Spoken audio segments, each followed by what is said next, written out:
Welcome to my channel. I am advocate Jasna Shabeer Ali. ഇന്ന് നിങ്ങൾ എല്ലാവരും തമ്പനയിൽ വായിച്ചിട്ടുണ്ടാവും എന്താണ് സബ്ജക്റ്റ് എന്ന്. അതായത് ഒരാൾക്ക് ഇംഗ്ലീഷ് സംസാരിക്കണമെങ്കിൽ സ്പോക്കൺ ഇംഗ്ലീഷ് കോഴ്സിൽ അല്ലെങ്കിൽ സ്പോക്കൺ ഇംഗ്ലീഷ് ക്ലാസ്സിൽ ചേരണം. അതായത് ഫീസ് കൊടുത്ത് നമ്മൾ ഈ സ്പോക്കൺ ഇംഗ്ലീഷ് പഠിക്കേണ്ടതുണ്ടോ, അതാണ് ഇന്നത്തെ സബ്ജക്റ്റ്. അതിനൊപ്പം നമുക്ക് ഇംഗ്ലീഷ് പ്രാക്ടീസ് ചെയ്യാൻ ചെയ്യാം കേട്ടോ. അപ്പോൾ ഇങ്ങനെ ഒരു സബ്ജക്റ്റ് ഞാൻ എടുക്കാൻ കാരണം കുറച്ച് പേരായി എനിക്ക് വിളിച്ച് ചോദിക്കുന്നു, സ്പോക്കൺ ഇംഗ്ലീഷ് ക്ലാസ് എടുക്കുന്നുണ്ടോ, എങ്ങനെയാണ് അതിൻ്റെ ഫീസും കാര്യങ്ങളെന്നൊക്കെ. അപ്പോൾ ഞാൻ പറയട്ടെ, ഞാനിപ്പോൾ ക്ലാസ് എടുക്കുന്നില്ല. ഇതിന് മുമ്പ് ഞാൻ ക്ലാസ് എടുത്തിരുന്നു. പിന്നെ വേറെ കുറച്ച് പേരുടെ സംശയമാണ്, ഈ സ്പോക്കൺ ഇംഗ്ലീഷ് ക്ലാസ്സിൽ ചേർന്ന് കഴിഞ്ഞാൽ നമുക്ക് ശരിക്കും ഇംഗ്ലീഷ് സംസാരിക്കാനൊക്കെ പറ്റുമോ. പിന്നെ ചേർന്ന് കഴിഞ്ഞവർക്ക് വേറെയും ചില പരാതികളുണ്ട്. അതായത് സ്പോക്കൺ ഇംഗ്ലീഷ് ക്ലാസ്സിൽ ചേർന്നു, ഒരുപാട് പൈസ കയ്യിൽ നിന്ന് പോയി, അപ്പോൾ ഇനി മറ്റൊരു സ്പോക്കൺ ഇംഗ്ലീഷ് ക്ലാസ്സിൽ ചേരണോ, ഇതുപോലെ തന്നെയാണോ എല്ലാ ക്ലാസ്സുകളും എന്നൊക്കെയുള്ള സംശയങ്ങൾ കൊണ്ട് എന്നെ ഒരുപാട് പേര് വിളിക്കുന്നുണ്ട്. അപ്പോൾ ഈ ഒരു വിഷയത്തിൽ നിങ്ങൾ എല്ലാവരും ശ്രദ്ധിക്കേണ്ട കുറച്ച് കാര്യങ്ങളാണെന്ന് പറയുന്നത്. നമ്മൾ സ്പോക്കൺ ഇംഗ്ലീഷ് കോഴ്സിൽ ചേരാൻ ഉദ്ദേശിച്ചിട്ടുണ്ടെങ്കിൽ അവരെടുക്കുന്ന ക്ലാസ്സിനെ കുറിച്ച് വ്യക്തമായി അറിയണം. അതായത് 3 ലെവലാണുള്ളത്. ഒന്ന് ബിഗിനേഴ്സിനുള്ളത്, പിന്നെ ഒന്ന് ഇന്റർമീഡിയറ്റ്, പിന്നെ ഒന്ന് ടോപ്പ് ലെവൽ. അപ്പോൾ ഈ ബിഗിനേഴ്സ് എന്ന് പറഞ്ഞു കഴിഞ്ഞാൽ ഒട്ടും ഇംഗ്ലീഷ് അറിയില്ല, അതായത് ഒരു സെന്റൻസ് സ്ട്രക്ചർ പോലും അറിയാത്ത ആളുകളാണ് ബിഗിനേഴ്സിലുള്ളത്. അതല്ലെങ്കിൽ കുറച്ച് എന്തൊക്കെയോ അറിയാം, ചില സെന്റൻസ് സ്ട്രക്ചേഴ്സ് മാത്രം അറിയാം, കുറച്ച് എന്തൊക്കെയോ. ഈ ഇന്റർമീഡിയറ്റ് ലെവൽ എന്ന് പറയുമ്പോൾ അവർക്ക് എല്ലാ സെന്റൻസ് സ്ട്രക്ചറും അറിയാം, അതായത് ഒരുവിധം സെന്റൻസ് സ്ട്രക്ചേഴ്സ് ഒക്കെ അറിയാം, പക്ഷേ ഇംഗ്ലീഷ് സംസാരിക്കാൻ പേടിയാണ്. അങ്ങനെയുള്ളവരാണ് ഇന്റർമീഡിയറ്റ് ലെവൽ എന്ന് പറയുന്നത്. ഇനി ടോപ്പ് ലെവൽ എന്ന് പറയുന്നത് അത്യാവശ്യം ഇംഗ്ലീഷ് സംസാരിക്കുകയൊക്കെ ചെയ്യും, അത്യാവശ്യം ഇംഗ്ലീഷിൽ എല്ലാ കാര്യങ്ങളും എഴുതും, എങ്കിലും ഒരു മടി, അതായത് വലിയൊരു കോൺഫിഡൻസ് ഇല്ല. ആ ഒരു ലെവലിലുള്ളവരാണ് ടോപ്പ് ലെവലിലേക്ക് ഇവർ തിരഞ്ഞെടുക്കുന്നത്, ഈ സ്പോക്കൺ ഇംഗ്ലീഷ് ടീച്ചേഴ്സ് തിരഞ്ഞെടുക്കുന്നത്. അപ്പോൾ ഇതിൽ നമ്മൾ എന്താ വേണ്ടത്, നമ്മൾ ഏതാണ് ലെവൽ എന്ന് നമ്മൾ ആദ്യം മനസ്സിലാക്കണം. അത് മനസ്സിലാക്കിയാൽ മാത്രം പോരാ, ഈ സ്പോക്കൺ ഇംഗ്ലീഷ് ടീച്ചേഴ്സ് എടുക്കുന്ന ക്ലാസ് എങ്ങനെയാണെന്ന് മനസ്സിലാക്കണം. അതായത് നിങ്ങളിപ്പോൾ ബിഗിനേഴ്സ് ആണെന്ന് വിചാരിക്കാം, അപ്പോൾ ഒരുപാട് തിയറി അവർ തരും. ഈ ഇന്റർമീഡിയറ്റ് ലെവലുകാർക്കും ഒരുപാട് തിയറി തരും. അപ്പോൾ നമുക്ക് ഇഷ്ടമുള്ള ഒരു ലെവൽ നമുക്ക് തിരഞ്ഞെടുക്കാൻ പറ്റില്ല, കാരണം അവർ നമ്മളോട് ഒരുപാട് ചോദ്യങ്ങൾ ചോദിക്കും. ആ ചോദ്യങ്ങളിൽ എത്ര ചോദ്യങ്ങൾ ശരിയാണ്, ആ ശരിയായവയ്ക്ക് അനുസരിച്ചിട്ടാണ് അവർ ലെവൽ തിരഞ്ഞെടുക്കുന്നത്. അപ്പോൾ അങ്ങനെ ലെവൽ തിരഞ്ഞെടുത്ത് കഴിഞ്ഞ് നമുക്ക് അവർ ക്ലാസ് തരികയാണ്, പിന്നെ ആ ക്ലാസ്സിൽ നമ്മൾ പങ്കെടുക്കുകയാണ്. അതിനിടയിൽ കുറച്ച് പേര് തോറ്റു പിന്മാറുകയാണ്. അവരുടെയാണ് ഈ പൈസ പോകുന്നു എന്ന് പറയുന്നത്. അതെങ്ങനെയാണ് തോറ്റു പിന്മാറുന്നതെന്ന് ഞാൻ പറഞ്ഞുതരാം. സ്കൂളിൽ ടീച്ചേഴ്സ് നമുക്ക് പാഠഭാഗങ്ങൾ പറഞ്ഞു തരുന്നു. ഈ പാഠഭാഗങ്ങൾ പറഞ്ഞു തരുന്നത് അപ്പം തന്നെ നമ്മൾ പഠിച്ചു കഴിയുമോ? ഇല്ല. വീട്ടിൽ പോയി നമ്മുടേതായിട്ടുള്ള ഇഫേർട്ട് നമ്മൾ എന്തിലിടുന്നു, ഈ പാഠഭാഗങ്ങളിലേക്ക് ഇടുകയാണ്. അങ്ങനെ നമ്മുടെ ആ ഒരു പ്രയത്നം കൊണ്ട് പിന്നെ നമ്മൾ അങ്ങനെ പഠിക്കുകയാണ്, ഓരോ പാഠഭാഗങ്ങൾ പഠിക്കുകയാണ്. അല്ലാതെ ടീച്ചേഴ്സ് പറഞ്ഞു തന്ന ഉടനെ ടീച്ചേഴ്സ് വേണം, ടീച്ചേഴ്സ് നമുക്ക് പറഞ്ഞു തരണം, ടീച്ചേഴ്സ് പറഞ്ഞു തന്ന് നമ്മളതങ്ങനെ വീട്ടിലേക്ക് വന്നു, പിറ്റേ ദിവസം വീണ്ടും സ്കൂളിലേക്ക് പോകുന്നു, ടീച്ചേഴ്സ് പറഞ്ഞു തരുന്നു. അങ്ങനെയല്ലല്ലോ നമ്മൾ പഠിച്ചത്. നമ്മൾ എങ്ങനെയാണ് പഠിച്ചത്? ടീച്ചേഴ്സ് പറഞ്ഞു തന്നു, നമ്മൾ വീട്ടിൽ വന്ന് വീണ്ടും പഠിക്കുന്നു. ഈ ഒരു പ്രയത്നം തന്നെയാണ്, ഈ ഒരു എഫേർട്ട് തന്നെയാണ് നമ്മൾ സ്പോക്കൺ ഇംഗ്ലീഷ് ക്ലാസ്സിലും ഇടേണ്ടത്. അപ്പോൾ നമ്മൾ ഈ സ്കൂളിൽ പഠിക്കുന്ന സമയത്തും ഈ സ്റ്റുഡൻസിനിടയിൽ 3 വിഭാഗക്കാരുണ്ട് അല്ലേ? എങ്ങനെയൊക്കെയാണ്? ഒന്ന് ടോപ്പ് ലെവലിലുള്ളവർ, പിന്നെ ഒന്ന് ആവറേജ് ആയിട്ടുള്ള കുട്ടികൾ, പിന്നെ ഒന്ന് ഒട്ടും പഠിക്കാത്ത ബാക്ക് ബെഞ്ചേഴ്സ്. ഈ ഒരു വിഭാഗക്കാരെ നോക്കുമ്പോൾ ഇവർക്ക് 3 പേർക്കുള്ള പ്രത്യേകതകൾ ഞാൻ പറഞ്ഞു തരട്ടെ. അതായത് ടോപ്പ് ലെവൽ എന്ന് പറയുന്നത് എപ്പോഴും ക്ലാസ് വേണം, ഒരു ഇന്റർവെല്ലിന് പോലും പുറത്തിറങ്ങാതെ ഇവരെയും പഠിപ്പ് എന്ന് പറഞ്ഞിരിക്കുന്ന, ശരിക്കും പറഞ്ഞു കഴിഞ്ഞാൽ പുസ്തകങ്ങളെ വളരെ ആത്മാർത്ഥമായി സ്നേഹിക്കുന്ന ഒരു വിഭാഗക്കാർ. ഒരു ഫ്രീ പീരീഡ് പോലും ഉണ്ടാവുന്നത് ഈ ടോപ്പ് ലെവൽസിന് ഇഷ്ടമല്ല. ശല്യങ്ങൾ അല്ലേ? ഒരു ഫ്രീ ആയിട്ടൊന്ന് ഇരിക്കാനോ, ഒന്ന് ഫ്രണ്ട്സുമായിട്ട് എന്തെങ്കിലും ഒന്ന് ഗെയിം കളിക്കാനോ, അല്ലെങ്കിൽ വല്ല അന്താക്ഷരിയോ എന്തെങ്കിലുമൊക്കെ കളിക്കാനോ സമ്മതിക്കാത്ത ശല്യങ്ങളായിട്ടാണ് ടോപ്പ് ലെവൽസിനെ, പഠിപ്പിസ്റ്റുകളെ നമ്മൾ എപ്പോഴും കാണാറുള്ളത് അല്ലേ? പിന്നെ അതിൻ്റെ ഇടയിലുള്ള ഈ ടോപ്പ് ലെവൽസിനും ബാക്ക് ബെഞ്ചേഴ്സിനും ഇടയിലുള്ള ആവറേജ് ആണ് നമ്മളിൽ പലരും. ഈ ആവറേജ് പിള്ളേർ എന്താ ചെയ്യാന്നറിയോ? ക്ലാസ്സിലെടുക്കുന്നത് അന്നന്ന് പഠിക്കും. എന്തിനാ ഇത് പഠിക്കുന്നതെന്ന് വെച്ച് കഴിഞ്ഞാൽ പിറ്റേ ദിവസം ടീച്ചേഴ്സിന്റെ ചീത്ത കേൾക്കുന്നത് ഇഷ്ടമല്ല, അല്ലെങ്കിൽ ടീച്ചേഴ്സിന്റെ തല്ലുകൊള്ളുന്നത് ഇഷ്ടമല്ല, അല്ലെങ്കിൽ നമ്മളെ ബെഞ്ചിന് മുകളിൽ കയറ്റി നിർത്തുന്നതോ പുറത്ത് നിർത്തുന്നതൊന്നും ഈ ആവറേജ് പിള്ളേർക്ക് ഇഷ്ടമല്ല. അവർ എപ്പോഴും എങ്ങനെയാണ്, ആരും കളിയാക്കാതെ, അതായത് നമ്മൾ പഠിക്കുന്നുണ്ട് എന്നുള്ളത് ആരും അറിയാനും പാടില്ല, ഒരു ആവറേജ് ആയിട്ട് നമ്മളിങ്ങനെ പോവുകയാണ് ചെയ്യാറുള്ളത്. ഇനി ബാക്ക് ബെഞ്ചേഴ്സ് ഒന്നും പഠിക്കില്ല, അതായത് ക്ലാസ്സിലെടുക്കുന്നത് ഒന്നും പഠിക്കുകയില്ല, പരീക്ഷയ്ക്ക് തോൽക്കുകയും ചെയ്യും. അങ്ങനെയുള്ള സ്റ്റുഡൻസ് ആണ് ബാക്ക് ബെഞ്ചേഴ്സ്. അപ്പോൾ ഈ പരീക്ഷ ടൈമിൽ എന്താ ചെയ്യുക? പരീക്ഷ ടൈമിൽ ടോപ്പ് ലെവലിലുള്ളവർ അന്നന്ന് പഠിച്ച് എപ്പോഴും റിവിഷൻ ചെയ്തുകൊണ്ടേയിരിക്കുന്നവരാണ് ഈ ടോപ്പ് ലെവലിലുള്ളവർ. ആവറേജ് പിള്ളേർ എങ്ങനെയാ? റിവിഷനൊന്നുമില്ല, നമ്മളെങ്ങനെയെങ്കിലും അന്ന് എല്ലാവരുടെ മുന്നിലും ഇങ്ങനെ നാണം കിടാതെ വളരെ നന്നായിട്ട് ഇങ്ങനെ പോകണം. നമ്മളെ ഇങ്ങനെ പഠിപ്പിച്ചൊന്നും പറയില്ല, എന്നാൽ ഒരു പഠിക്കാത്ത ഒരാളാണെന്നും പറയില്ല, ഒരു താന്തോന്നിയാണെന്നും പറയില്ല. അതായത് നമ്മൾ അത്യാവശ്യം പഠിക്കുന്ന ഒരാളെ, ഒരു ആവറേജ് സ്റ്റുഡൻറ്റ്. അങ്ങനെയായിട്ട് നമ്മൾ പരീക്ഷയുടെ തലേന്ന് ഉറക്കമൊഴിച്ച് പഠിച്ച് പരീക്ഷ എഴുതും. അങ്ങനെയാണ് നമ്മൾ ആവറേജ് പിള്ളേർ. ബാക്ക് ബെഞ്ചേഴ്സോ? തോറ്റാൽ എന്താ, ആര് കളിയാക്കിയാൽ എന്താ, ഒരു പ്രശ്നവും ഇല്ല. കളിയാക്കലൊക്കെ വളരെ നന്നായി തന്നെ അതിജീവിക്കാൻ കഴിയുന്നവരാണ് ഈ ബാക്ക് ബെഞ്ചേഴ്സ് എന്ന് പറയുന്നത്. അപ്പൊ ഈ 3 കൂട്ടരും എന്താ, ജയിച്ച് പോവുകയാണ്. അങ്ങനെ ജയിച്ച് അങ്ങനെ ജോലിയിലേക്ക് പ്രവേശിക്കാൻ പോവുകയാണ്. അപ്പോഴാണ് നമുക്ക് ഇംഗ്ലീഷിന്റെ ആവശ്യകത വരുന്നത്. അപ്പൊ ഈ ഇംഗ്ലീഷിന്റെ ആവശ്യം വരുമ്പോൾ നമ്മൾ സ്പോക്കൺ ഇംഗ്ലീഷ് ക്ലാസ്സിൽ ചേരുന്നു. അപ്പൊ പ്രത്യേകം ശ്രദ്ധിക്കേണ്ടത്, ഈ സ്പോക്കൺ ഇംഗ്ലീഷ് ടീച്ചേഴ്സ് ഇല്ലേ, അവരൊന്നും മജീഷ്യന്മാരല്ല.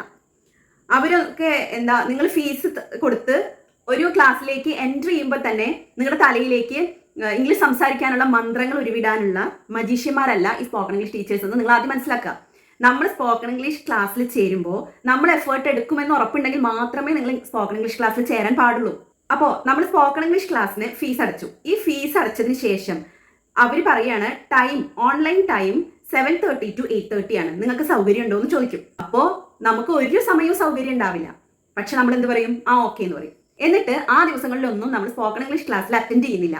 അങ്ങനെയാണ് എങ്കിൽ നമുക്ക് പഠിക്കാൻ പറ്റുമോ? പറ്റില്ല. ഇനി സ്പോക്കൺ ഇംഗ്ലീഷ് ക്ലാസ്സിൽ അറ്റൻഡ് ചെയ്തു എന്ന് തന്നെ വിചാരിക്കാം. മെയിനായിട്ട് അവിടെ നമുക്ക് തിയറി ക്ലാസ്സിൽ തരുന്നത് കൂടാതെ ഈ എല്ലാവരും ഗ്രൂപ്പായിട്ട് ഇരുത്തും. അതിപ്പോൾ ഓൺലൈൻ ആയാലും ഓഫ്ലൈൻ ആയാലും നമ്മളെ ഗ്രൂപ്പായിട്ട് ഇരുത്തും. ഗ്രൂപ്പായിട്ട് ഇരുത്തി നമ്മളിങ്ങനെ ഇംഗ്ലീഷ് സംസാരിക്കാൻ വേണ്ടിയിട്ടാണ് അങ്ങനെ ഗ്രൂപ്പായിട്ട് ഇരുത്തുന്നത്. ആ സമയത്ത് നമ്മൾ വളരെ ലേസി ആയിട്ട് അല്ലെങ്കിൽ വളരെ ഷൈ ആയിട്ട് ഇരിക്കുകയാണെന്ന് വിചാരിക്കുക. നമ്മൾ സംസാരിക്കില്ല, അടുത്ത ആളുടെ കഴിഞ്ഞ് ഞാൻ സംസാരിച്ചോളാം, അവരുടെ കഴിഞ്ഞ് സംസാരിച്ചോളാം എന്നിങ്ങനെ പറഞ്ഞ് നമ്മുടെ സമയം വരുമ്പോഴൊക്കെ നമ്മൾ അങ്ങനെ പറഞ്ഞുകൊണ്ടേ ഇരിക്കുകയാണെങ്കിൽ നമുക്ക് സംസാരിക്കാൻ കഴിയില്ല, അല്ലേ? അതും നമ്മൾ മനസ്സിലാക്കുക. അപ്പോൾ അവർ പറയുന്ന ഇൻസ്ട്രക്ഷൻസ് അതേപടി അനുസരിക്കണം നമ്മൾ ക്ലാസ്സിൽ അറ്റൻഡ് ചെയ്യുന്ന സമയത്ത്. അതുകൂടാതെ നമുക്ക് വീട്ടിലേക്ക് എന്തെങ്കിലും ഒരു ഹോംവർക്ക് തന്നു കഴിഞ്ഞാൽ നമ്മൾ സ്കൂളിൽ എങ്ങനെ എഫേർട്ട് ഇട്ട് നമ്മൾ പഠിക്കുമ്പോൾ അതേപോലെ തന്നെ നമ്മൾ പഠിക്കണം. അപ്പോൾ ഈ 3 കൂട്ടരും സ്പോക്കൺ ഇംഗ്ലീഷ് ക്ലാസ്സിൽ ചേർന്നു. ടോപ്പ് ലെവലിലുള്ളവർ എന്ത് ചെയ്യും? ഈ സ്പോക്കൺ ഇംഗ്ലീഷ് ക്ലാസ്സിൽ തന്ന നോട്ട്സ് അത് നന്നായിട്ട് പ്രിപ്പയർ ചെയ്യും. അതുകൂടാതെ അവർ പറഞ്ഞിട്ടുള്ള ഇൻസ്ട്രക്ഷൻസ് അതേപടി അനുസരിക്കും. ടോപ്പ് ലെവലിലുള്ളവർ അത് അവർ പണ്ടേയുള്ള ശീലമാണത്. സ്കൂളിൽ പഠിക്കുമ്പോഴേ അവർക്ക് പുസ്തകങ്ങളില്ലാതെ ഉറങ്ങാൻ പറ്റില്ല. അങ്ങനെ ശീലിച്ചിട്ടുള്ള ആളുകൾ എന്ത് ചെയ്യും? ഇവർ പറയുന്ന ഇൻസ്ട്രക്ഷൻസും ഇവർ പറയുന്ന തിയറിയും നന്നായിട്ട് വർക്കൗട്ട് ചെയ്യും. അത് മാത്രമല്ല, ഈ ടോപ്പ് ലിസ്റ്റിലുള്ളവരുടെ ഒരു പ്രത്യേകത കണ്ടിട്ടുണ്ടോ? ടീച്ചറുടെ നോട്ട് മാത്രമല്ല, ടീച്ചേഴ്സ് തരുന്ന നോട്ട് മാത്രമല്ല, അവര് എന്തൊക്കെ വാങ്ങും? ലേബർ ഇന്ത്യ വാങ്ങി അതിലെ നോട്ട്സും പിന്നെ ഇതിനു മുമ്പ് പഠിച്ചിട്ടുള്ള ആളുകളുടെ നോട്ട്സും ഒക്കെ കൂടെ വാങ്ങി പഠിക്കുന്നവരാണ് ഈ ടോപ്പ് ലെവലിലുള്ളവർ. അവരെന്തായാലും എഫേർട്ട് ഇട്ട് അവരെന്തായാലും ഇംഗ്ലീഷ് സംസാരിച്ച് അടങ്ങും. ഇനി നമ്മുടെ കാര്യം, നമ്മുടെ ആവറേജ് പിള്ളേർ എന്ത് ചെയ്യും? പഴയതുപോലെ തന്നെ, അതായത് അന്ന് എന്താണോ ഇനി ക്ലാസ്സിൽ പറയാൻ പോകുന്നത്, അപ്പൊ ആ ക്ലാസ്സിലേക്ക് ആവശ്യമായിട്ടുള്ള എന്തൊക്കെയോ ഒന്ന് വെറുതെ ഒന്ന് ജസ്റ്റ് നോക്കും. വീട്ടിൽ വന്നിട്ടുള്ള ഈ ഹോംവർക്ക് ഒന്നും നമ്മളെ ആവറേജ് പിള്ളേർക്ക് അത്ര ഇഷ്ടമല്ല. നമ്മൾ ക്ലാസ്സിൽ നന്നായി ഇരിക്കാനായിട്ട്, അതായത് ക്ലാസ്സിൽ അങ്ങനെ പ്രത്യേകിച്ച് നമ്മുടെ ആ ഇമേജ് നഷ്ടപ്പെടാതിരിക്കാൻ വേണ്ടി മാത്രം പഠിക്കുന്ന ആളുകളാണ് നമ്മളല്ലേ. അപ്പോൾ നമ്മൾ അതേപോലെ തന്നെ സ്പോക്കൺ ഇംഗ്ലീഷ് ക്ലാസ്സിനെയും അപ്രോച്ച് ചെയ്യാം. ഇനി നമ്മുടെ ബാക്ക് ബെഞ്ചേഴ്സിന്റെ കാര്യം, അതായത് സ്കൂൾ ലൈഫിൽ ഏറ്റവും രസകരമായിട്ട് അടിച്ചു പൊളിക്കുന്നത് ആരാ? ഈ ബാക്ക് ബെഞ്ചേഴ്സ് ആണ്. അവർക്ക് കളിയാക്കലുകൾ ഒരു പുത്തരിയല്ല. പിന്നെ അത് മാത്രമല്ല, അവർക്ക് എവിടെ ഇൻസൾട്ടഡ് ആയാലും അവർക്ക് അതിനുള്ള ആ ഒരു കരുത്ത് കിട്ടിയിട്ടുണ്ട്. കാരണം അവർ ബാക്ക് ബെഞ്ചേഴ്സ് ആയിരുന്നു, സ്കൂൾ ലൈഫ് രസകരമാക്കി തീർത്തവരായിരുന്നു. അപ്പൊ എന്താവും അവരുടെ കാര്യം? അവര് സംസാരിക്കാൻ പറഞ്ഞു കഴിഞ്ഞാൽ ഈസി ആയിട്ട് സംസാരിക്കും. തെറ്റിയാൽ എന്താ, തെറ്റിയില്ലെങ്കിൽ എന്താ? കാരണം അവർക്ക് ആ കളിയാക്കലുകളൊക്കെ മനോഹരമായിട്ട് അതിജീവിക്കാനുള്ള കഴിവുണ്ട്. അങ്ങനെ ബാക്ക് ബെഞ്ചേഴ്സും സംസാരിക്കും. അപ്പോൾ ടോപ്പ് ലിസ്റ്റിലുള്ളവരും ബാക്ക് ബെഞ്ചേഴ്സും നന്നായി സംസാരിച്ച് ഇംഗ്ലീഷ് നല്ല ഫ്ലുവൻ്റ് ആവും. ഈ ആവറേജ് പിള്ളേരുടെ കാര്യമാണ്. അവരെന്ത് ചെയ്യും? അവർ പണ്ടേ ഇങ്ങനെയാണ്. പണ്ടേ പരീക്ഷയ്ക്ക് മാർക്ക് കുറഞ്ഞു കഴിഞ്ഞാൽ നമ്മൾ ടീച്ചേഴ്സിന്റെ മേലേക്കാവും കുറ്റം. ടീച്ചേഴ്സ് ശരിക്കും പഠിപ്പിച്ചില്ല, ടോപ്പ് ലെവലിലുള്ളവരെ മാത്രമേ ശ്രദ്ധിച്ചുള്ളൂ, എന്നെ അത്ര ശ്രദ്ധിച്ചില്ല, അപ്പുറത്തെ ക്ലാസ്സിലായിരുന്നെങ്കിൽ എനിക്ക് ഫസ്റ്റ് ആയേനെ, അങ്ങനെയൊക്കെ പറയുന്നവരാണ് ഈ ആവറേജ് പിള്ളേർ മിക്കവാറും ഉണ്ടാവുക. അപ്പോൾ അതേ ലെവലിൽ തന്നെയാണ് നമ്മൾ ഈ സ്പോക്കൺ ഇംഗ്ലീഷ് ക്ലാസ്സിൽ എടുക്കുക. ഈ സ്പോക്കൺ ഇംഗ്ലീഷ് ക്ലാസ് വേണ്ടായിരുന്നു, വേറൊരു ക്ലാസ്സിൽ ചേരായിരുന്നു, ഇവിടുത്തെ പൈസ പോയി, അങ്ങനെയൊക്കെ പറഞ്ഞുകൊണ്ടിരിക്കും. അപ്പോൾ നമ്മുടെ എഫേർട്ട് അതാണ് ഈ സ്പോക്കൺ ഇംഗ്ലീഷ് ക്ലാസ്സിന് വേണ്ടത്. അതല്ലാതെ ടീച്ചേഴ്സ് പറയുന്നത് തന്നെ പറഞ്ഞു തരുള്ളൂ. നമ്മൾ ആവറേജ് പിള്ളേർ സ്പോക്കൺ ഇംഗ്ലീഷ് ക്ലാസ്സിൽ ചേരുമ്പോൾ ശ്രദ്ധിക്കേണ്ടത് എന്താണെന്ന് വെച്ച് കഴിഞ്ഞാൽ, ഗ്രൂപ്പായിട്ട് നമ്മളോട് സംസാരിക്കാൻ പറഞ്ഞു കഴിഞ്ഞാൽ എന്ത് വിക്കൽ വന്നാലും അല്ലെങ്കിൽ നമുക്ക് അറിയാത്തൊരവസ്ഥ വന്നാലും നമ്മൾ അങ്ങ് സംസാരിച്ച് തകർക്കണം. അതിന് ഉറപ്പുണ്ടെങ്കിൽ മാത്രമേ നിങ്ങൾ സ്പോക്കൺ ഇംഗ്ലീഷ് ക്ലാസ്സിൽ ചേരാൻ പാടുള്ളൂ. അതല്ലാതെ നമ്മുടെ പൈസ പോയി എന്ന് പറഞ്ഞ് ഈ സ്പോക്കൺ ഇംഗ്ലീഷ് കോഴ്സിനെ കുറ്റപ്പെടുത്തുന്നതിൽ ഒരു അർത്ഥവും ഇല്ലെന്നാണ് എനിക്ക് തോന്നുന്നത്. കാരണം ഒരു സ്പോക്കൺ ഇംഗ്ലീഷ് കോഴ്സിൽ ഒരുമിച്ച് ചേരുന്ന 3 പേരിൽ ഒരാൾക്ക് മാത്രമാണ് അങ്ങനെ സംഭവിക്കുന്നതെങ്കിൽ പ്രശ്നം നമ്മുടേതായിരിക്കും, ക്ലാസ്സിൻ്റെതല്ല, കോഴ്സിൻ്റെതല്ല. എങ്കിലും സ്പോക്കൺ ഇംഗ്ലീഷ് ക്ലാസ്സിൽ ചേരുമ്പോൾ കുറച്ച് കാര്യങ്ങൾ നമ്മൾ ശ്രദ്ധിക്കാനുണ്ട്. അതായത് ഒരു സ്പോക്കൺ ഇംഗ്ലീഷ് കോഴ്സിൽ തിയറി ക്ലാസ്സുകൾ മാത്രമേ ഉള്ളൂ എങ്കിൽ അത്തരം സ്പോക്കൺ ഇംഗ്ലീഷ് കോഴ്സിൽ നിങ്ങൾ ചേരാതിരിക്കുന്നതാണ് നല്ലത്. നമുക്ക് ഗ്രൂപ്പായിട്ട് സംസാരിക്കാനുള്ള അവസരം ആ ഒരു സ്പോക്കൺ ഇംഗ്ലീഷ് കോഴ്സിൽ കിട്ടുന്നുണ്ടെങ്കിൽ മാത്രമേ നിങ്ങൾ ചേരാവൂ. കാരണം അത് മാത്രമാണ് യഥാർത്ഥ സ്പോക്കൺ ഇംഗ്ലീഷ് ക്ലാസ്. മനസ്സിലായോ? പിന്നെ തിയറി കുറേ പഠിപ്പിക്കുക, എന്നിട്ട് അത് വീട്ടിൽ പോയി ഹോംവർക്ക് ചെയ്ത് ഈ തിയറി ഫില്ലിംഗ് ദ ബ്ലാങ്ക്സോ അതല്ലെങ്കിൽ കറക്റ്റ് സെന്റൻസ് ഒക്കെ നമുക്ക് ഹോംവർക്ക് ആയിട്ട് തരിക. എന്നിട്ട് ഇത് വീട്ടിൽ നിന്ന് ചെയ്തു വരാൻ പറയുക. അങ്ങനെയുള്ള സ്പോക്കൺ ഇംഗ്ലീഷ് കോഴ്സിൽ നിങ്ങൾ ചേരാതിരിക്കുകയാണ് നല്ലത്. കാരണം അത്ര സ്പോക്കൺ ഇംഗ്ലീഷ് കോഴ്സ് കൊണ്ട് നമുക്ക് ഒരു ഗുണവും കിട്ടാനില്ല. നമ്മൾ ചേരേണ്ട സ്പോക്കൺ ഇംഗ്ലീഷ് ക്ലാസ് എന്ന് പറയുന്നത് അല്ലെങ്കിൽ സ്പോക്കൺ ഇംഗ്ലീഷ് കോഴ്സ് എന്ന് പറയുന്നത് നമ്മളെ ഗ്രൂപ്പായിട്ട് സംസാരിക്കാൻ സമ്മതിക്കുന്ന കോഴ്സ് ആയിരിക്കണം. അതല്ലെങ്കിൽ ഇപ്പോൾ സ്പെഷ്യൽ ട്യൂട്ടേഴ്സിന്റെ ഒരു ക്ലാസ് ഉണ്ട്. അതായത് ട്യൂട്ടറും നമ്മളും കൂടെ ഇങ്ങനെ സംസാരിച്ച് നമുക്ക് ഇംഗ്ലീഷ് ഫ്ലുവൻ്റ് ആവാന്നുള്ളത് അത് നല്ലൊരു ക്ലാസ് ആണ്. അതും ഏറെ പ്രയോജനപ്പെടുന്ന ക്ലാസ് ആണ് കേട്ടോ. കാരണം നമ്മൾ സംസാരിക്കുമ്പോൾ ഉള്ള മിസ്റ്റേക്ക് അപ്പം തന്നെ ട്യൂട്ടേഴ്സ് തിരുത്തി തരും. അതും ഏറെ പ്രയോജനമാണ്. അതല്ലാതെ തിയറി മാത്രം തരുന്ന സ്പോക്കൺ ഇംഗ്ലീഷ് ക്ലാസ്സിൽ നിങ്ങൾ ചേരരുത്. അത്രയും കോഴ്സ് വെറുതെയാണ്. അപ്പോൾ ഇനി ഞാൻ പറയട്ടെ, ഇനി നിങ്ങൾ എങ്ങനെയാണ് ഈ സ്പോക്കൺ ഇംഗ്ലീഷ് ക്ലാസ്സിൽ എഫേർട്ട് എടുക്കേണ്ടതെന്ന്. അതായത് നമുക്ക് കുറച്ച് തിയറി തന്നു. ഈ തിയറിയെ നമ്മൾ വീട്ടിൽ പ്രാക്ടീസ് ചെയ്യണം. വീട്ടിൽ പ്രാക്ടീസ് ചെയ്യുമ്പോൾ എന്തിനാ സ്പോക്കൺ ഇംഗ്ലീഷ് കോഴ്സിന് ചേരുന്നത് എന്നായിരിക്കും നിങ്ങളുടെ മനസ്സിൽ ഇപ്പോൾ ഉള്ളത്. വീട്ടിൽ പ്രാക്ടീസ് ചെയ്യുന്ന ആളായാലും സ്പോക്കൺ ഇംഗ്ലീഷ് കോഴ്സിൽ ചേരുന്നത് കൊണ്ട് ഒരു ഗുണമുണ്ട്. എന്താണെന്നറിയോ? നമ്മൾ ഫീസ് അടച്ച് ഒരു കോഴ്സിന് ചേരുകയാണ്. അപ്പോൾ ആ ഒരു ക്യാഷ് എന്ന് പറയുന്നത് നമ്മൾ അധ്വാനിച്ചുണ്ടാക്കിയ ക്യാഷ് ആയിരിക്കും.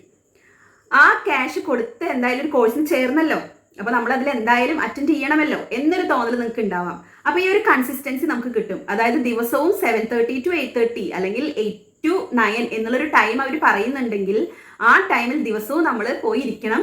എന്നിട്ട് ആ ക്ലാസ് ശ്രദ്ധിക്കണം. ക്ലാസ്സിൽ നമ്മൾ ഗ്രൂപ്പായിട്ട് സംസാരിക്കണം. ഇതൊക്കെ ആ ഒരു കൺസിസ്റ്റൻസി നിങ്ങൾക്ക് കിട്ടും. അതിപ്പോൾ വീട്ടിൽ പ്രാക്ടീസ് ചെയ്യുമ്പോൾ കിട്ടുമല്ലോ എന്നായിരിക്കും. കിട്ടില്ല. നമ്മൾ വീട്ടിൽ പ്രാക്ടീസ് ചെയ്യില്ലല്ലോ. നമ്മൾ വീട്ടിൽ ഒരു ദിവസം പ്രാക്ടീസ് ചെയ്താൽ പിറ്റേ ദിവസം നമുക്ക് മടിയായിരിക്കും. അങ്ങനെയുള്ള ആളുകളാണ് നമ്മൾ. അങ്ങനെയുള്ളവർക്ക് ഈ സ്പോക്കൺ ഇംഗ്ലീഷ് കോഴ്സിൽ ചേരുന്നത് തന്നെയാണ് നല്ലത്. അങ്ങനെ ഈ കോഴ്സിൽ ചേർന്ന് ഗ്രൂപ്പായിട്ട് സംസാരിച്ച് പ്രാക്ടീസ് ചെയ്താലും നിങ്ങൾ വീട്ടിലിരുന്നത് പ്രാക്ടീസ് ചെയ്യണം. അതെങ്ങനെ പ്രാക്ടീസ് ചെയ്യണം എന്നാണ് ഞാൻ ഇനി പറയാൻ പോകുന്നത്. അപ്പോൾ പ്രത്യേകം ശ്രദ്ധിക്കുക. ഇനി മുതൽ അങ്ങോട്ട് എൻ്റെ ഈ ഒരു ചാനലിൽ ഇനി മലയാളം പറഞ്ഞുകൊണ്ടുള്ള ഇംഗ്ലീഷ് സെന്റൻസ് ഒന്നും ഞാൻ ഇനി തരാൻ ഉദ്ദേശിക്കുന്നില്ല. കാരണം എന്താണെന്ന് വെച്ച് കഴിഞ്ഞാൽ നമ്മൾ ഒരുപാട് ബേസിക് ആയിട്ടുള്ള കാര്യങ്ങൾ ഇതിനോടകം തന്നെ എൻ്റെ ചാനലിൽ ഇട്ടിട്ടുണ്ട്. അതൊക്കെ നിങ്ങൾ കണ്ടിട്ടുണ്ട്. അപ്പോൾ നിങ്ങൾ ഒരുപാട് കാര്യങ്ങൾ പഠിച്ചു.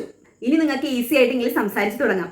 എങ്കിലും അറിയാത്ത എന്തെങ്കിലും വരുമ്പോൾ നമ്മൾക്ക് ഇങ്ങനെ മലയാളത്തിൽ അത് ഇങ്ങനെയാണെന്ന് പറയാന്നല്ലാതെ മുഴുവനായിട്ട് ഒരു ഇംഗ്ലീഷ് സെന്റൻസും മലയാളം സെന്റൻസും കൂടെ പറയേണ്ട കാര്യമില്ല എന്നാണ് എനിക്ക് തോന്നുന്നത്. നമ്മുടെ ഇംഗ്ലീഷ് മെച്ചപ്പെടുത്താനായിട്ട് നമുക്ക് ഒരുമിച്ച് ട്രൈ ചെയ്യാം.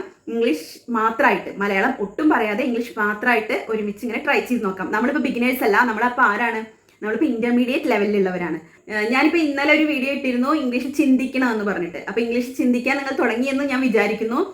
അപ്പോൾ ഇനി ദിവസവും എൻ്റെ ക്ലാസ്സിൽ മലയാളം ഇല്ലാതെ ഇംഗ്ലീഷ് മാത്രമായിട്ടുള്ള ക്ലാസ്സുകളായിരിക്കും. ബേസിക് ആയിട്ടുള്ള സെന്റൻസ് സ്ട്രക്ചർ നമ്മൾ പഠിച്ചു കഴിഞ്ഞു. ഇനി നമുക്ക് കണക്ടേഴ്സ് ഒക്കെ വെച്ചിട്ടുള്ള ഇംഗ്ലീഷ് സെന്റൻസ് നമുക്ക് ഇങ്ങനെ പഠിച്ചു പോവാം. അപ്പോൾ ഇപ്പോഴും ഇംഗ്ലീഷ് സംസാരിക്കാൻ മടിയാണെന്ന് വിചാരിക്കുന്ന ആരെങ്കിലും ഉണ്ടെങ്കിൽ ഉറപ്പായി ഞാൻ പറയുന്നു, നിങ്ങൾ സ്കൂളിൽ ടോപ്പറും ആയിരിക്കില്ല, ഒരു ബാക്ക് ബെഞ്ചറും ആയിരിക്കില്ല. നിങ്ങൾ എന്തായാലും എന്നെ പോലെ ഒരു ആവറേജ് സ്റ്റുഡൻ്റ് ആയിരുന്നിരിക്കണം. അതുകൊണ്ടായിരിക്കും നിങ്ങൾക്ക് ഇംഗ്ലീഷിൽ സംസാരിക്കാൻ തുടക്കത്തിൽ തന്നെ മടി തോന്നുന്നത്. അപ്പോൾ എനിക്കും ഇതുപോലെ മടിയായിരുന്നു. അതൊക്കെ ഞാൻ മാറ്റിയെടുത്തതാണ്. അതുപോലെ നിങ്ങൾ മാറ്റിയെടുക്കണം. അപ്പോൾ നമുക്ക് ഓരോ ദിവസവും ഓരോ കണക്ടേഴ്സ് വെച്ച് ഇംഗ്ലീഷ് സെന്റൻസിനെ ലോങ് സെന്റൻസ് ആയിട്ട് തന്നെ സംസാരിക്കാൻ പഠിക്കാം. അപ്പോൾ ഇന്ന് മുതൽ അതാണ്. ഇനി മുതൽ എൻ്റെ ക്ലാസ്സിൽ ഇങ്ങനെ ആയിരിക്കും. അപ്പോൾ ബേസിക് ആയിട്ടുള്ള കാര്യങ്ങൾ അറിയാത്തവരുണ്ടെങ്കിൽ എൻ്റെ ചാനലിൽ തന്നെ ഞാൻ ഇട്ടിട്ടുണ്ട് 90 days ഇംഗ്ലീഷ് സ്പീക്കിംഗ് കോഴ്സ് എന്ന് പറഞ്ഞ് അത് ഇട്ടിട്ടുണ്ട്. അതല്ലെങ്കിൽ ഈസി ഇംഗ്ലീഷ് എന്ന് പറഞ്ഞ് ഞാൻ ബേസിക് ആയിട്ടുള്ള കാര്യങ്ങളൊക്കെ തന്നിട്ടുണ്ടല്ലോ. അത് മാത്രം പഠിച്ചാൽ മതിയാവും. ബേസിക് ആയിട്ടുള്ള കാര്യങ്ങൾ അറിയാത്തവരുണ്ടെങ്കിൽ. അതല്ലാതെ ബേസിക് കഴിഞ്ഞു, ഇപ്പോൾ നമ്മൾ ബിഗിനേഴ്സ് അല്ല, ഇന്റർമീഡിയറ്റ് ലെവലിലാണ്. അപ്പോൾ നമ്മളിനി എന്ത് ചെയ്യണം? നമ്മളിനി ഇംഗ്ലീഷ് മാത്രമായിട്ട് ഓരോ സെൻറ്റൻസ് ആയിട്ട് പറഞ്ഞു നോക്കണം.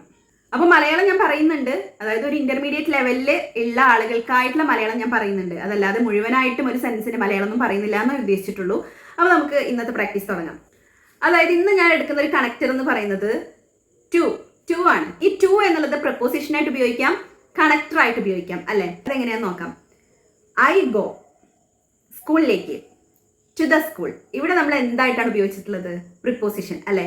ലേക്ക് എന്നുള്ള അർത്ഥത്തിലാണ് നമ്മളിവിടെ ടു വെച്ചത്. I go to school. She could talk. അവനോട്. She could talk to him. She could talk to him. അപ്പോൾ അവനോട്. അപ്പോൾ ഇവിടെ ലേക്ക് എന്നുള്ളത് ഇനി ഒരു വ്യക്തി ആയതുകൊണ്ട് അയാളോട് എന്നായി. അപ്പോൾ she could talk to him. You must speak. You must speak. ടീച്ചറോട്, to the teacher. You must speak to the teacher. ഇനി മലയാളം ഒന്നും ഇല്ലാതെ നമുക്ക് ഇങ്ങനെ പറയാം. എങ്ങനെയൊക്കെ പറയാം? He was talking to me. He was talking to me. She has to write a letter. She has to write a letter. ഇവിടെ to ഉപയോഗിച്ചിട്ടുള്ളത് ആ ഹാസ് ടു ഇല്ലേ, ആ ഹാസ് ടു എന്നുള്ളത് ഒരു ഓക്സിലറി വെർബ് ആണ്. ആ ടു അല്ല ഉദ്ദേശിക്കുന്നത് കേട്ടോ. ഹാസ് ടു ഒരു ഓക്സിലറി വെർബ് ആണ്. She has to write a letter. എന്താണ് അർത്ഥം എന്ന് നിങ്ങൾക്ക് മനസ്സിലായല്ലോ. She has to write a letter. അപ്പോൾ ഈ ബേസിക് ആയിട്ടുള്ള കാര്യങ്ങൾ അറിയാത്തവർക്ക് ഡിസ്ക്രിപ്ഷൻ ബോക്സിൽ ഞാൻ ലിങ്ക് കൊടുത്തിട്ടുണ്ട്, അത് കണ്ടാൽ മതിയാവും. She has to write a letter to her friend. To her friend. She has to write a letter to her friend. They had to explain everything. They had to explain everything. To whom? To the manager. They had to explain everything to the manager. ഇതിന്റെ അർത്ഥം നിങ്ങൾക്ക് മനസ്സിലായല്ലോ. ഇനി നമുക്ക് അപ്പോൾ preposition ആയിട്ട് ഉപയോഗിക്കാൻ നമുക്കറിയാം, അത് നമ്മൾ പഠിച്ചു കഴിഞ്ഞ കാര്യമാണ്. ഇനി നമുക്ക് ടു കണക്ടറായിട്ട് എങ്ങനെ ഉപയോഗിക്കാമെന്ന് നോക്കാം. അപ്പോൾ കണക്ടറായിട്ട് ഉപയോഗിക്കുമ്പോൾ ആ ഒരു സെനൻസ് മാത്രം ഞാൻ മലയാളത്തിൽ പറയാം. നമുക്ക് അറിയുന്നത് ഞാൻ ഇംഗ്ലീഷിൽ തന്നെ പറയാം. ഐ ക്യാൻ ഗോ, അവനെ ക്ഷണിക്കാൻ. അപ്പോൾ I can go to invite him. I can go to invite him. She can call, മീറ്റിങ്ങിനെ കുറിച്ച് ചോദിക്കാൻ. അപ്പോൾ എങ്ങനെ പറയും? To ask about the meeting. To ask about the meeting. മീറ്റിങ്ങിനെ കുറിച്ച് ചോദിക്കാൻ. ടു ആസ്ക് ചോദിക്കാൻ. To ask about the meeting. She can call to ask about the meeting. She was going, gift വാങ്ങാൻ. She was going to buy a gift. She was going to buy a gift. അപ്പോൾ ഇവിടെ ശ്രദ്ധിക്കേണ്ടത് to കഴിഞ്ഞാൽ ഒരു വെർബിന്റെ base form മാത്രമേ ഉപയോഗിക്കാൻ പാടുള്ളൂ. അവിടെ INGയോ V2 V3 ഒന്നും ഉപയോഗിക്കാൻ പാടില്ല. V1 ഫോം, ആ വെർബിന്റെ ബേസ് ഫോം, അത് മാത്രമേ ഉപയോഗിക്കാൻ പാടുള്ളൂ. അത് നിങ്ങൾക്ക് ഇപ്പോൾ സെൻസിൽ മനസ്സിലായല്ലോ. ഹീ കുഡ് റൺ, ബസ് പിടിക്കാൻ അല്ലെങ്കിൽ ബസ് കിട്ടാൻ. He could run to catch the bus. He could run to catch the bus. I am preparing, പ്രസംഗിക്കാൻ. I am preparing to give a speech. I am preparing to give a speech. അപ്പോൾ ഇനി മലയാളം പറയുന്നില്ല, ഇന്ന് ഞാൻ English മാത്രമായിട്ട് പറയാം. They must study to pass the exam. They must study to pass the exam. He had to study to pass the test. He has to study to pass the test. We were waiting to meet the principal. We were waiting to meet the principal. She must go to attend the function. She must go to attend the function. He is planning to visit Taj Mahal. He is planning to visit Taj Mahal. She has to write to complete the assignment. She has to write to complete the assignment. They could speak to clarify their doubts. They could speak to clarify their doubts. Doubts തീർക്കാൻ, സംശയം തീർക്കാൻ, സംശയത്തിന് ഒരു അറുതി വരുത്താൻ. They could speak to clarify their doubts. We have to practice to win the competition. We have to practice to win the competition. I shall call to confirm the booking. I shall call to confirm the booking. അപ്പോൾ നിങ്ങൾക്ക് ഈ to എന്നുള്ളത് മനസ്സിലായല്ലോ. To കണക്ടറായി വെക്കുമ്പോൾ നമ്മുടെ സംസാരത്തിൽ എത്രയൊക്കെ സഹായിക്കുമെന്ന് നിങ്ങൾക്ക് മനസ്സിലായല്ലോ. ഇങ്ങനെയൊക്കെ നമുക്ക് സ്പോക്കൺ ഇംഗ്ലീഷ് ക്ലാസ്സിൽ പറഞ്ഞു തരും. ഇനി നിങ്ങൾ എങ്ങനെയാണ് അത് പ്രാക്ടീസ് ചെയ്യുക? നിങ്ങൾ നിങ്ങളുടെ വീടിൻ്റെ ആ ഒരു വിൻഡോ ഒന്ന് ഓപ്പൺ ചെയ്തേ. വിൻഡോ ഓപ്പൺ ചെയ്യുമ്പോൾ ഒരുപാട് നമുക്ക് കാഴ്ചകളൊക്കെ കാണാം അല്ലേ. ഇപ്പോൾ ഞാൻ നോക്കുമ്പോൾ ഐ സീ എ ക്രോ. ഞാനിപ്പോൾ നോക്കിയപ്പോൾ I see a crow. The crow is flying to the nest. അപ്പോൾ പ്രപ്പോസിഷനായിട്ട് ഉപയോഗിച്ചേ. The crow is flying to the nest. ഇനി അടുത്ത് നമുക്ക് കണക്ടറായിട്ട് ഉപയോഗിച്ച് നോക്കാം. The crow is flying to search for food. The crow is flying to search for food. അപ്പോൾ ഇതിൻ്റെയൊക്കെ അർത്ഥം നിങ്ങൾക്ക് മനസ്സിലായിട്ടുണ്ടാവും. ഇനി നമുക്ക് അടുത്ത വേറൊരു കാഴ്ച കാണാം അല്ലേ. Yeah, I see some children. I see some children. The children are going to school. The children are going to school. The children are going to school to write this exam. The children are going to school to write the exam. മനസ്സിലായോ എങ്ങനെ practice ചെയ്യേണ്ടതെന്ന്? നമുക്ക് കാണുന്ന കാര്യങ്ങളൊക്കെ നമ്മൾ ഇംഗ്ലീഷിൽ ഇങ്ങനെ പറഞ്ഞു നോക്കണം, എങ്കിലേ നമ്മുടെ ഇംഗ്ലീഷ് ഫ്ലുവൻ്റ് ആവുള്ളൂ. അത് ഏത് സ്പോക്കൺ ഇംഗ്ലീഷ് ക്ലാസ്സിൽ ചേർന്നാലും ചേർന്നില്ലെങ്കിലും. അപ്പൊ എല്ലാവരും നന്നായി തന്നെ ഇംഗ്ലീഷ് സംസാരിക്കാൻ പ്രാക്ടീസ് ചെയ്തുകൊണ്ടേയിരിക്കുക. ഒരുപാട് കാലം പ്രാക്ടീസ് ചെയ്തിട്ടും ശരിയാകുന്നില്ലല്ലോ, എന്റെ ഇംഗ്ലീഷ് ഫ്ലുവൻ്റ് ആകുന്നില്ലല്ലോ എന്ന് വിഷമിക്കുന്നവർ ശ്രദ്ധിക്കുക. നമ്മൾ എഫേർട്ട് ഇടാത്തത് കൊണ്ടാണ് നമ്മുടെ ഇംഗ്ലീഷ് ശരിയാവാത്തത്, നമ്മൾ ശരിയല്ലാത്തത് കൊണ്ടാണ് നമ്മുടെ ഇംഗ്ലീഷ് ശരിയാവാത്തത്. ഇനി നമ്മൾ ശരിയായി നോക്കൂ, നമ്മളിതൊക്കെ ഒന്ന് പഠിച്ചു നോക്കൂ, അല്ലെങ്കിൽ നമ്മളിത് സംസാരിച്ച് തന്നെ ഫ്ലുവൻ്റ് ആക്കി നോക്കൂ. നമ്മളിങ്ങനെ പ്രാക്ടീസ് ചെയ്തുകൊണ്ടേ ഇരുന്ന് നോക്കൂ, നമുക്ക് പറ്റും. അപ്പം മടിയൊക്കെ മാറ്റി വെച്ച് എല്ലാവരും ഉണരുക. Get ready to speak English. Okay, അതുപോലെ നമുക്ക് എന്നും ഇനി ഇങ്ങനെ ഇംഗ്ലീഷ് പ്രാക്ടീസ് ചെയ്യണം. അപ്പൊ അടുത്തൊരു സബ്ജക്റ്റുമായിട്ട് അടുത്ത വീഡിയോയിൽ കാണാം. Thanks for watching.